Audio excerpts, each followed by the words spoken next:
You were talking at the beginning kind of about the series of events, the things that need to be true for the best scenario. Employee needs to pick up the phone, guard needs to be in the shack, they need to pick up the phone, they need to say who their manager is and get that right. Then there has to be this cross-functional communication. Maybe it doesn't happen in the right amount of time, or maybe there's some mix-up of information. So all of these potential failure points along the way. And so I think what I'm hearing you say is like, we've removed the failure points and the time in between, and also potentially increased an employee's willingness or likelihood that they're going to communicate by making it simple, by providing different communication channels for them.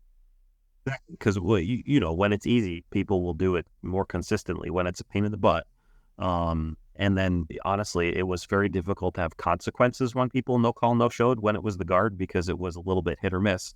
They could use the Hmm. excuse of nobody answered the phone, and we couldn't prove or disprove. So okay, I don't know exactly what to do there. So holding people accountable was a little tough. Now I know, and like on my cell phone right here, I can tell you who reported an absence this morning in my departments, what type of time they want to use, how to code it, and let's see, the last text that I got this morning was at 4:32, and our shift starts at 5.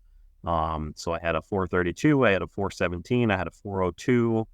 That was just for today. So I knew, when I was driving in, who was not going to be here today, so that we can make adjustments first thing right out of the gate and make sure that we got the right people in the right seats.